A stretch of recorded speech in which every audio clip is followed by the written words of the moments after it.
Woodstock Fruit Festival, we'll see you there, August 20th, 28th, 2012.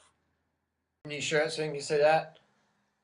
I love carbs, 30 bananas a day.com. Organic cotton too, I think. I think we sell them on our website. So anyway, so question of the day is, hey Durham, latest news is Lance Armstrong on the Engine 2 diet. Would love to hear your comments. Hopefully he'll find his way to the fruit.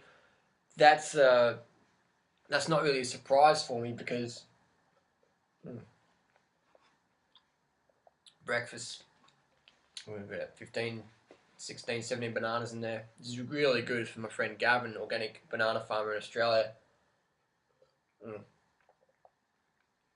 We get 40 kilos of organic bananas, farmer direct. 40 kilos for $100 US. And they're really good quality. It's fantastic bananas. So thanks, Gav, for growing our breakfast, lunch, and dinner. Anyway, so Lance Armstrong, Engine 2 diet. What is Engine 2 diet? That's the Engine 2 book. I recommend get a copy. Great book to read. Great introduction to low-fat, high-carb, plant-based vegan lifestyle. Rip Esselstyn, long-time friend of Lance Armstrong. I actually learned about Rip Esselstyn through Lance Armstrong. I did a little training ride of Lance Armstrong in 2009 and then again in 2011. And learned about Rip Esselstyn through Lance Armstrong.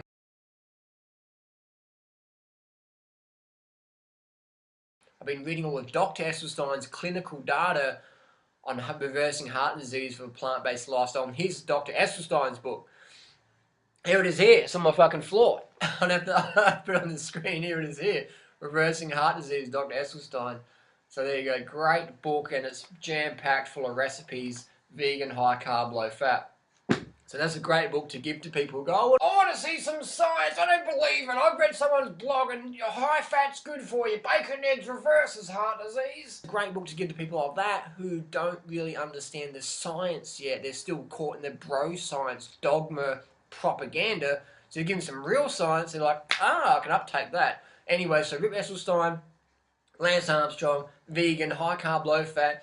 Lance has been high carb, low fat since his cancer reversal. If you read his book, he actually cites Rip Esselstyn back years ago. So Lance isn't new to the vegan concept at all. He's been using a lifestyle for over 10 years in staying trim, staying healthy, staying fit, staying fast, staying focused. Because low fat gives you that mental clarity. You can just focus a lot better when you're having low fat. Because high fat gives you lipidemia. Look up lipidemia. All your red blood cells, all your cells get all stuck, coagulated together. Can't breathe, can't focus, blah, blah, all flighty, superfoody, cacao-y, wowy, caffeine addicted, things like that. So this is no news for me because, I actually read a newspaper article in 1999 when I was studying personal training, and it had a story about Lance Armstrong's recovery from cancer, and it talked about his new diet he was eating, where Lance Armstrong cut out dairy, red meat, and chicken, and cut out coffee. And I read that, and I was like, holy shit, like, why would you do that? But it sort of planted the seed in me, and I gave up coffee shortly after reading that article. And that was in October 1999. It was the last time I ever had a cup of coffee. And the last time I ever had a cup of coffee, I was with my friend Brooksy, and he gave me a cup of coffee, and I was chasing trucks on my bicycle all the way home. Because caffeine is a fucking hardcore drug.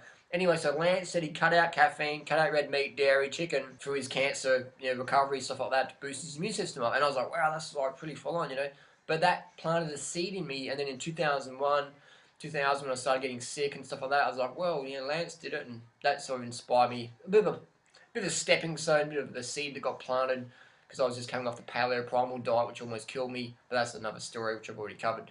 So anyways, Lance Armstrong, vegan, high carb, everyone's fueled on plants. You can't be a strong person if you're not eating most of your calories from plants. You got to have high carb, you got to have the sugar. The body runs on sugar. When you run out of sugar, you run out of energy. You run out of everything. Your nervous system can't function. Your immune system can't function if it doesn't get enough sugar. Nothing new at all. Athletes have been using plant-based diets for forever to get leaner, stronger, healthier, slimmer, trimmer, fitter, more mentally focused. It's just done. It's easy. It's common sense. I mean, last week, I got my ass kicked on a hill climb. And do you know who beat me? A fucking vegan. A fucking vegan beat me. This guy's been vegetarian for like 26 years, and now he's gone vegan for the last 2 years, and he kicked my fucking ass up a hill. Do you know how rare it is I get beaten up a hill? I mean, the only time I get beaten up a hill is when I'm riding with some Tour de France fucking champions, and they put the hammer down. But other than that, man, I ain't getting beaten up many hills. But a vegan kicked my ass last Tuesday morning.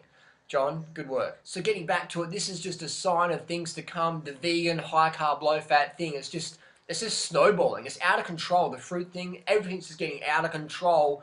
Mainstream media, I just did mainstream Australian media. Over a few million people got to hear Banana Boy talking about the lifestyle. It's just getting bigger and bigger. YouTube's just exploding. It's non-stop. It's non-stop vegan rock around the clock. It ain't going anywhere. The time has come. This is it. It's like a bullet train, man. Make sure you're on board, validate your ticket, and enjoy the ride. Because this train's going places, I assure you of that.